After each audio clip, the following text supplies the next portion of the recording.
And we welcome Elon to Midday Connect today, and we'll kick it over to you, Elon. Thanks, Spencer. Hey, everybody. Really excited to talk about data and in particular how to get the most out of your data investment. Before I get started, I'm Ilan. I'm based in Brooklyn, New York. Um, I run a data and AI consultancy called Emergent Data Strategies, based out of New York. I've been in data for a better part of 2 decades, which sounds weird to say, but happens to be true. And yeah, I help companies figure out how to make sense of their data and AI. And I put together a little presentation for y'all, uh, and I'm going to share my screen. Here we go. Can folks see this? Yeah. Okay. Great. So I have 15 minutes. Save your questions for the end, but you can definitely pop them in the chat if they come to you and you know don't want to forget them. But I probably won't address them until the end. Cool. So we're going to cover what I'm calling the analytics feedback loop. Um, and the idea of this is, as I said, to maximize the investment in your data. It's kind of three frameworks, one framework or three frameworks, depending on how you want to think about it. It's around aligning on your goals and direction at your company, establishing trust in your data and your metrics, and then operationalizing that. And that is a hard word to say, but operationalizing that feedback loop. Okay. And we're going to go through this. And yeah, would love to answer any questions you have at the end of it.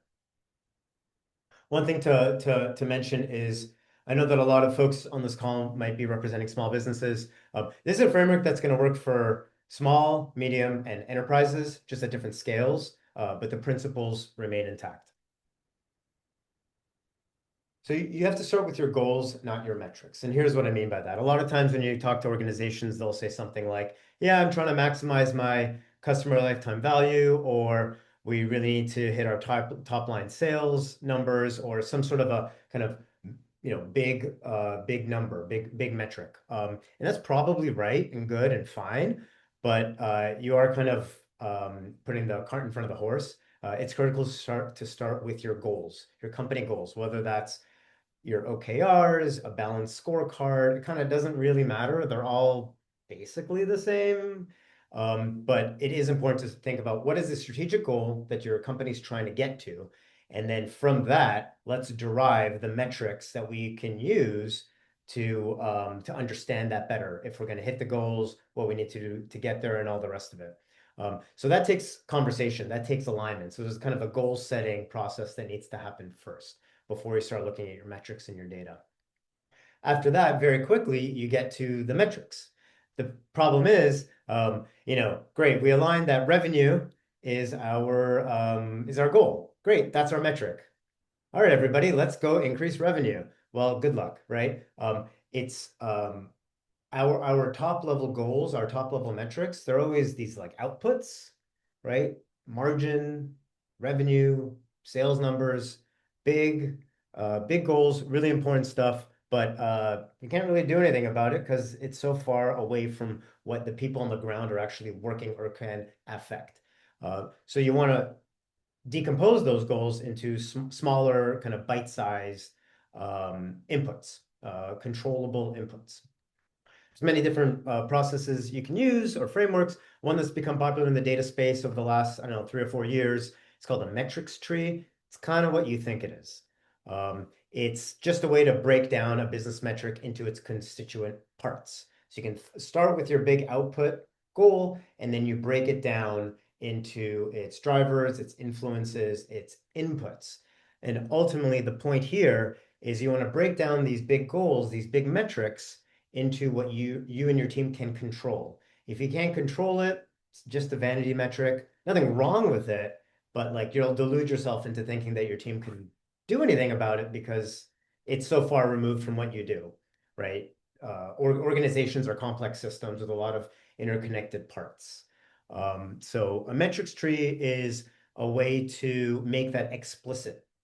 Something you'll hear me say a few times over the next 10 or 11 minutes is about being intentional with what you do, right? It's not to create a perfect representation of your business or your KPIs.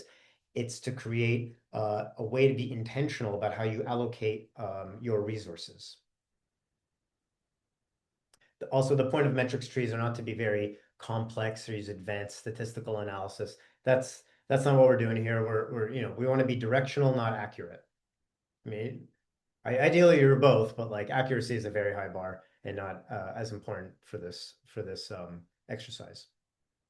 Here's an example of what it could look like.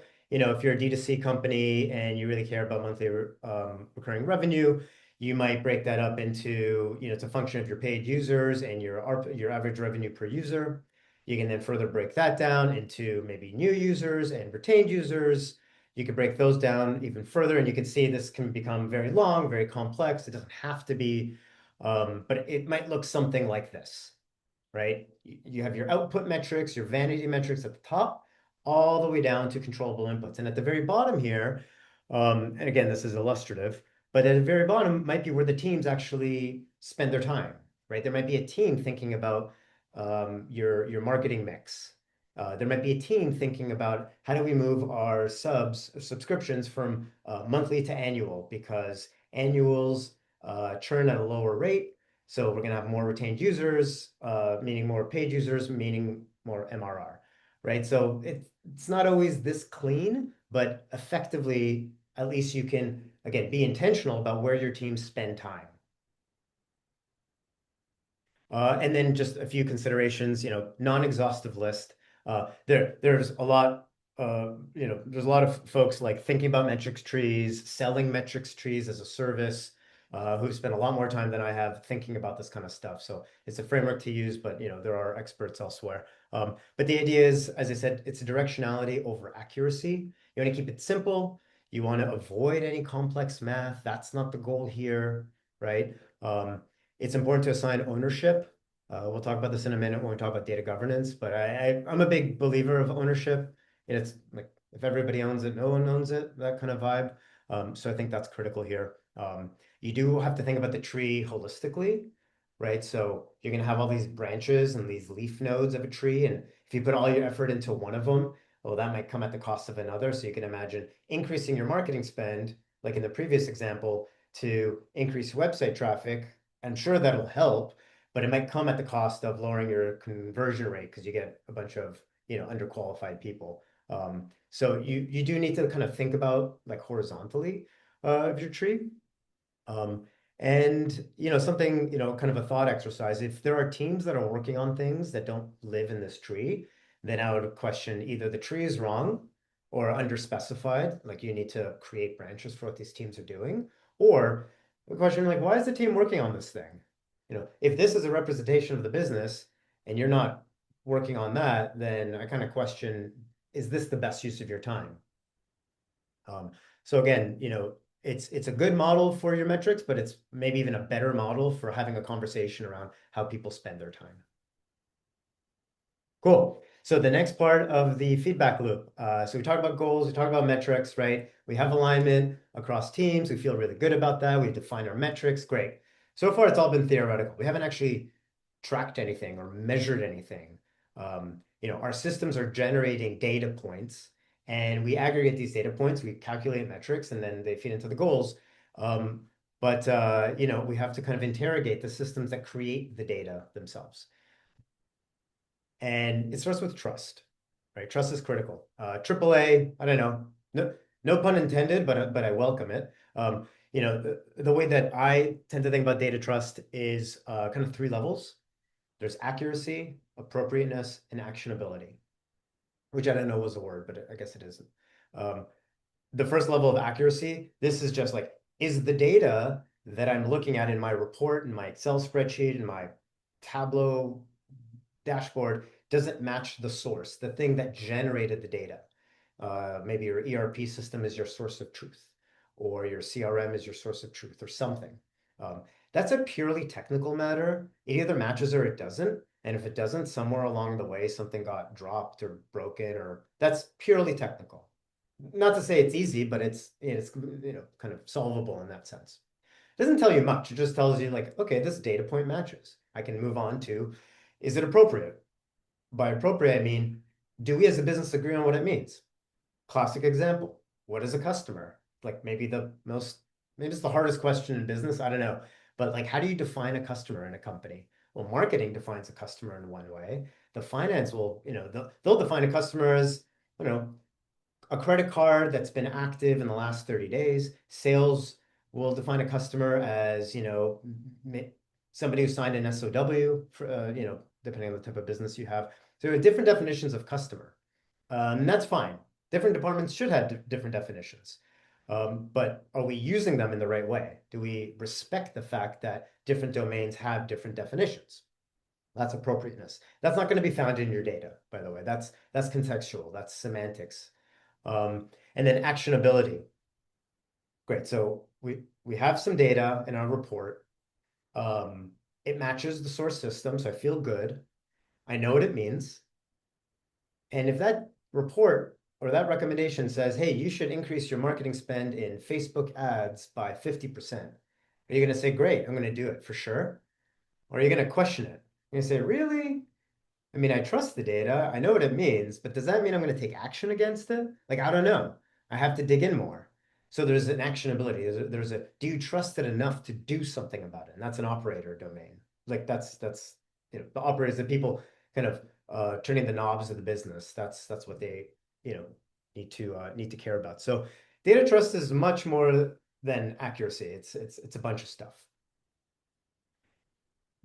Governance. You can write a book about governance. There's been maybe 30 or 40 books about data governance. I'm not about to cover it in one slide or attempt to or pretend to, but something that I think is critical around governance, we talked about trust, is people often forget that the business owns governance, not IT, not data. I mean, it gets lumped in, like the data team or the IT team is always tasked with improving the quality and the data governance of our data in our organization, but it's a business concern, right? So the business needs to be involved and they need to be invested. If that doesn't happen, then don't bother.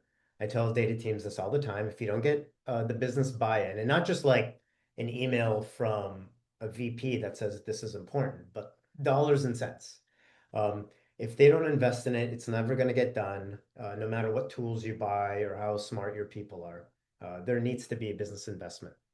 Um, it's never been more important in the age of AI. Of course, I have to mention AI in this presentation, but it's never been more important. And what I think the industry has learned over the last 12 to 18 months is the LLMs that we're using. They're really as good as the data that we feed it. And I see this a lot when companies are copying and pasting into ChatGPT, a bunch of documents and complex prompts and all the rest of it. Eventually it just kind of sucks because it loses track of your data, loses track of the context. So it's important to clean the pipelines. It's important to clean the data, make sure it's well governed, and then you can actually unlock, your AI use cases. Um, when you think about the problems in your data, something I like to tell people is always look upstream. A data problem always happened before you engaged with it. So if you have incorrect reporting somewhere, it's, is the data, you have to perform that data validation kind of upstream of your Salesforce or your HubSpot or, whatever it happens to be. If there's a mismatch in your BI tool and your source system, look at the underlying table upstream of that. If there's disagreement on board deck numbers, which happens every quarter before you present to the board, all of the time, people argue over the numbers.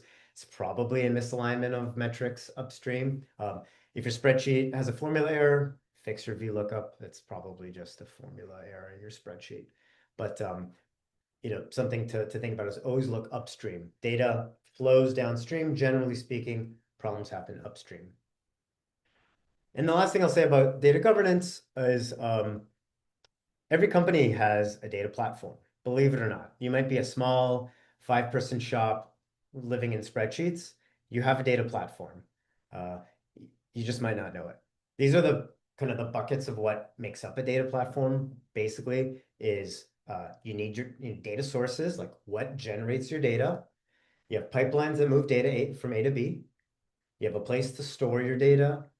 You manipulate your data, and you consume it by reports or whatever it happens to be. And there's different flavors of this. right? So your data sources could be a CSV extract. It could be your ERP system. You could have pipelines that are manual copies and pastes. That happens a lot, believe it, somebody's job Monday morning is to copy from one sheet to another, and that's just what they do on Mondays. You might have crazy Excels. I think everybody's had this like all data 2026 vibe. Everybody's had the forecast V2, reports final V1, like okay, everybody's lived in spreadsheet land enough if you've been in this industry for a minute. There's different versions of this. There's more code-based versions, SaaS versions. Doesn't really matter. Everybody's got a platform because everybody has to do this stuff at some point in time.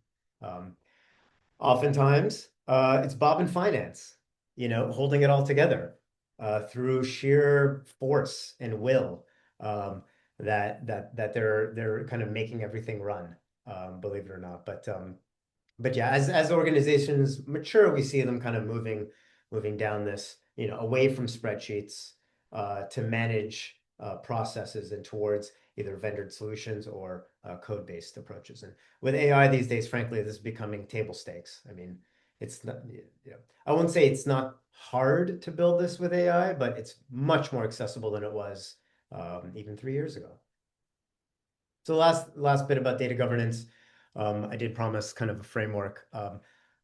If you don't know where to get started, I point to just like inventory your data. So you can think about that as like a data catalog. Another word may be a data dictionary, but it's really a catalog. And here's like an example of what would live in a catalog is your core data sources, who owns it, what is the domain of the data, some brief description. If you go through that through your whole company, and just for like the key sources and you just like start documenting it, the process itself would definitely surface a lot of, well, who actually owns this? What do we use it for? Do we trust it? Right? Without going to every single data point.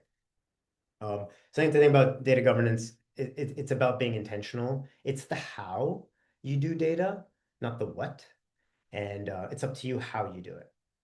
The last thing I'm going to talk about very briefly, I know I'm probably running out of time, but that's okay because this is only one slide, is you got your goals, you got your metrics, you got your platform, you trust your data, everybody's doing their job, you're pretty happy. Now what? I'm a big believer of ritualization, of operationalization, and obviously of big words that end with TION. Metrics only matter if they drive action, right? So you can have all this stuff, but now what? Now you got to do something about it. You got to make it a habit. You got to make it a ritual. You got to do it over and over. You got to iterate and change and evolve. So you need to like organize this. Something I reach for is the weekly business review. If y'all know about Amazon, y'all probably know about all of their crazy frameworks that are awesome. One of them is the WBR. If your organization isn't as fast as Amazon's, maybe it's a monthly business review or quarterly, like whatever it happens to be, steering committee, it's the meeting in which people look at their data and their KPIs, and you have to talk about it, and you have to analyze it, and you have to talk about what you're going to do about it, right? So the goal there is to move from these dashboards that exist into action, data-driven decision making, right? So it's an important meeting that has decision makers present. People can make change, and it's not a reporting meeting. Like here's what happened. It's here's how our business is doing, and here's what I'm going to do about it. So it's a lot of action oriented stuff. It's important to organize these meetings to optimize for learning and simplicity. So you don't need to like decompose the entire business every single week. But it is important to talk about your function, understand how you did last week, how you're going to do this week, and what actions you're going to take. And then the follow through, right? It's about like kind of pulling it forward. Oftentimes people kind of forget what they did last week, or it's like, well, that's not relevant because that's historical. Then you're kind of always starting from scratch. So it's about kind of creating this narrative, and data is a nice way to like as a through line for a narrative for your business. So I think WBR is a really nice forcing function for data teams. So that's it. That's kind of the analytics feedback loop. Align on your goals and metrics. You can use a metrics tree. Govern your data, improve your data trust, start with a data catalog, and operationalize your analytics, for example, through a WBR or a similar type of ritual. And yeah, use data reliably, use your reliable data to drive better business outcomes. Thanks, Elon. This is great. Can you go back to that last slide and we'll kind of just maybe leave that up while we're doing some Q&A Sure. if that's okay. Question from Stephanie. If you could remove one dashboard from most companies, what would it be and why? Oh, that's such a great question. I'd probably remove all of them. And I don't know that I trust them all. If I could remove one, um, it would be it would be the dashboard that is doing too much. So oftentimes it'll be a dashboard with like 50 filters and different cuts, and it's trying to it's not giving you a snapshot of the business. It's trying to actually help you um help you analyze your business. And I don't think dashboards are built for doing deep analysis. They're always kind of limited. Like there's a cut that you don't have, or there's some segment that you want. You're always downloading to Excel. I think dashboards aren't meant to perform deep analysis. They're kind of snapshots. They're pulse checks. So whichever dashboard exists that is doing too much and basically raising more questions than answers. Taylor had a question about what are some approaches you would suggest to get team buy-in? Is it all just about dollars and cents, or are there other elements you found effective for getting people on board? Yeah, I mean I guess it depends which people we're talking about. If we're talking like operators of the business, like how do we get them on board with using data to drive their business forward, maybe? Like why should I care about data? Um, I I try to tell people like data is an asset. It's a tool you can use to tell your story. So you want to push for an initiative, uh, much better than intuition or vibes, which are very important. Don't get me wrong, is to have data. So I'd probably ask somebody like, why aren't you leveraging your data? Why aren't you using it? What is stopping you from doing it? And there's probably a lot of really good reasons why, but they're probably solvable to some degree, um, or solvable enough, you know? So yeah, I try to use data as an asset.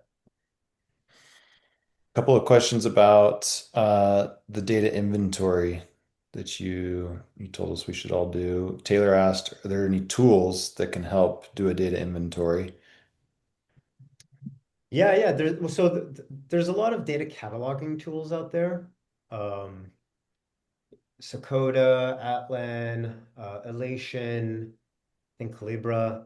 Um, and I'll caveat by saying these tools often get acquired by other tools and they get kind of consolidated and some of them change a lot. But there are tools out there. I always tell my clients like before you reach for a tool, I think it's important to kind of feel the pain. So like do it yourself in a spreadsheet, spend a few weeks doing that, figure out where the pain points in the process are. And then when you go out to the market and say, okay, I want a solution that does this for me, you'll just have a much better idea of what they do and why that's valuable to you.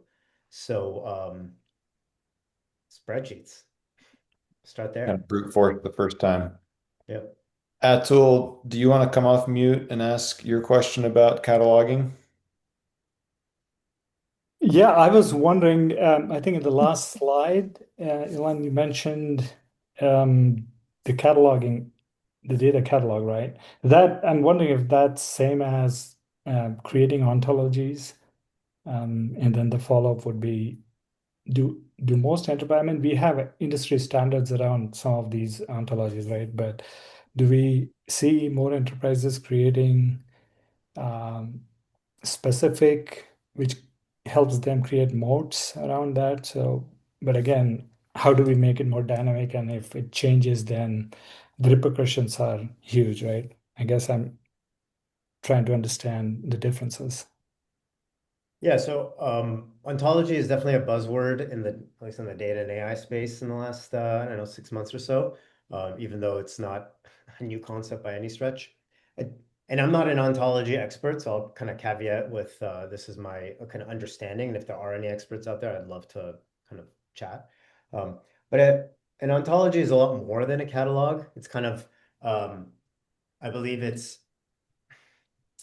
more than definitions and what things mean. It's kind of like how we describe things, concepts, um, and um, and that that is different than a catalog or an inventory of your data assets with definitions. So they're different things for sure, even though they're kind of like in the same space, kind of like a data dictionary.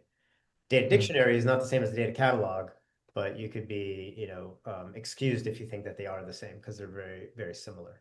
Um, so I say that's different. And yeah, to your point about there are industry standards. I don't know what they are off the top of my head, but they exist. I mean, somebody solved this problem before, and I'm a big believer of like, it, if a solution exists, just like leverage that, for example. But yeah, I don't know. And sorry, Tool, I don't know if I got the second part of your question.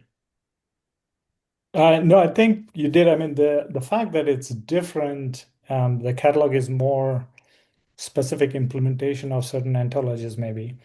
And then the question I was trying to alluding was once you have these definitions in place, even if it's in catalog, and if something were to change, do you see that often? Because a change of a Oh, I see. definition of a customer, for example, it's a very contrived example, but if you do that, then all the downstream applications or reports or what have you, the meaning changes, right?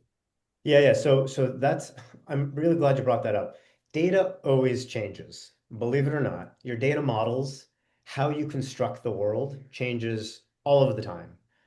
As your organization changes, as you add more business lines to your company, um because like the definition of anything is really just like it's all a construct, right? It's the construct of your organization, and as that construct evolves with your company, so will the definitions. So to your point, a best practice is to embed the definitions, in my opinion, at the level of code. What I mean by that is if there's a process in your organization that is tied to like the code that creates the reports or the code that stores the data, a lot like at the level of code there could be descriptions and definitions, and this is kind of a best practice. So it's not a Google Doc or a spreadsheet that lives over here that somebody manually updates when somebody's like, oh, we've changed customer definition to be somebody who's been active in 30 days, and it used to be somebody who was active in the last 90 days. That's going to break very quickly if you manually make those changes. But if at the level of code where the definition of a customer is written in SQL or some sort of a coding language somewhere, alongside that, there is a definition. That's how you can make sure that when you change the code, the definition changes with you. And you could use AI to kind of maintain a correspondence, or an engineer that's changing it in the code also has to change the description. And then you can propagate that definition through an interface to a data catalog, to an internal system that you've built. Um, but yeah, I think in short, your data and your data models will change over time. Everything needs to change with it. And the tighter that correspondence is, the better. Mhm. Okay, thank you. Got Good time question. for David. Do you want to come off mute and get at your question? Sure. Hey, Ilan. So with regard to AI solutions that feed off of like your organizational data, there's a lot that's been written, or at least the stuff that I've been reading, and discussed regarding like data normalization, data quality, data standardization, et cetera, et cetera. Two camps, I feel like. One is either you fix it within your own systems, or you rebuild those systems from the ground up, basically custom prepare that data for AI usage, ingestion, et cetera, et cetera. The former is the traditional approach, right? You fix it in with your own systems, clean it up there, and go from there. The latter, which I feel like there are some advocates for, is could be very expensive. Do you have any thoughts on this? Yeah, I think it really depends. Crappy Yeah, answer. analogy. Sorry. It kind of depends.